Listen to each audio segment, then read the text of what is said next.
dimulai sekitar 21 tahun yang lalu ketika ibu saya baru meninggal.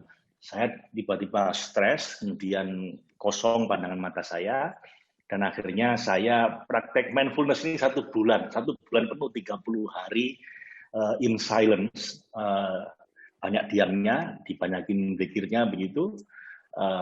Dan itu pengalaman pertama saya, dan 30 hari setelah saya dalam tanda petik dirawat itu, hidup saya berubah total. Jadi udah lama sekali saya praktek ini. Kemudian perjalanan saya itu saya teruskan ke berbagai guru lain. Waktu itu guru-guru spiritual Islam ya, di Indonesia maupun yang di Turki. Saat guru saya itu di Istanbul tinggalnya. Kemudian juga salah satunya guru spiritual Muslim juga, seorang mu'alaf begitu, psikolog dari Harvard. Kemudian beliau menjadi Muslim, menjadi pendiri Transpersonal Psychology, namanya Dr. Robert Frager, itu di Amerika. Saya juga belajar ke beliau waktu itu. Nah, kemudian untuk mindfulness yang mungkin non religius, saya belajar di banyak tempat juga, di antaranya di New York itu di Omega Institute, itu di pantai timur di New York. Di pantai baratnya saya belajar di Self and Yourself Leadership Institute, itu di San Francisco, sampai level trainer. Kemudian waktu saya ambil MBA di UK, di Inggris, itu saya belajar dari 3 guru. Dari 2 guru ngajarin tentang mindfulness based stress reduction, jadi bagaimana menggunakan mindfulness untuk mereduksi stres, dan itu scientific based, dari 2 guru yang berbeda. Programnya 8 minggu, seminggu sekali kita trainingnya. Bahkan saya juga ikut yang 5 days of silence, jadi 5 hari diam saja di sebuah pedesaan di Inggris untuk latihan mindfulness yang lebih intensif. Kemudian juga saya naik turun gunung, keluar masuk ke kota, desa, ke berbagai macam guru di India, beberapa bulan saya di sana.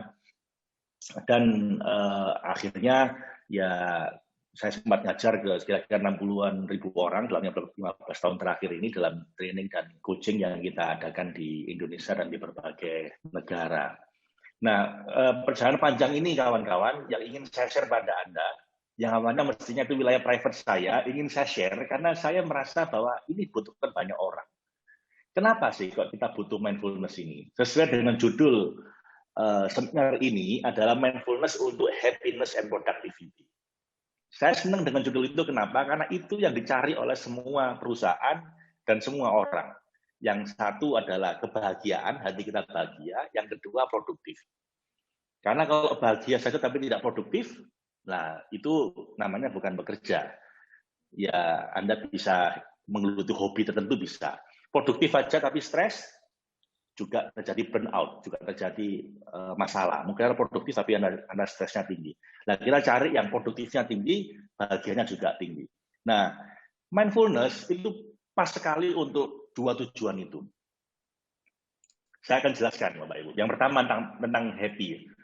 Kalau Anda more mindful, Anda akan more happy. Siapa yang ngomong ini bukan saya. Sebuah studi di Harvard University oleh salah satu psikolog yang paling terkenal dari Harvard, yaitu Profesor Daniel Gilbert. Dia bikin penelitian yang itu ngambil data dari 250.000 data points. 2.250 subjek yang terlibat dari usia 18 sampai 88 tahun. Dan beliau menemukan ternyata kebanyakan di antara kita menghabiskan separuh waktu hidup kita. Waktu hidup itu maksudnya waktu melek mata gitu ya. Tidur nggak dihitung. Separuh waktu waking hours kita itu dalam kondisi pikirannya itu ngelamun kemana-mana. Alias nggak bisa khusyuk dalam apapun yang dilakukan. Itu riset beliau, separuh di antara kita ini, kawan-kawan, separuh waktu kita habiskan untuk ngelamun. Padahal, kalau kita wandering mind, pikiran kita tuh kemana-mana gitu, nggak khusyuk, itu adalah sebuah tanda bahwa kita tidak bahagia. Itu akan punya emotional cost. Sepertinya sebuah kehebatan ya, wah kita ini makhluk yang multitasking begitu, di mana Anda bisa melakukan beberapa hal dalam satu waktu. Sepertinya itu hebat secara intelektual, tapi sebenarnya tidak sama sekali. Itu bikin Anda secara emosi bermasalah.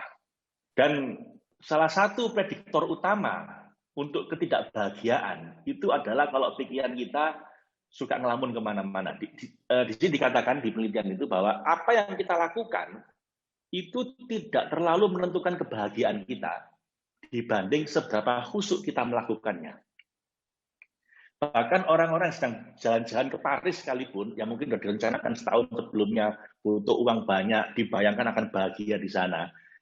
Tapi kalau sepanjang jalan-jalan Anda kepikiran pekerjaan, Anda nggak bahagia juga di sana. Tapi walaupun Anda sedang bekerja, mestinya orang bekerja itu banyak orang merasa nggak bahagia dengan pekerjaannya. Tapi kalau Anda benar-benar fokus khusus di situ, Anda jadi sangat bahagia. Walaupun aktivitas yang sepertinya Anda tunggu-tunggu akan bikin Anda bahagia, tapi kalau Anda melakukannya itu mindless, tidak mindful, alamat Anda nggak bahagia. Tetapi walaupun itu pekerjaan yang menurut banyak orang itu membosankan, sedangkan Anda melakukannya dengan penuh mindful, itu berarti Anda bahagia.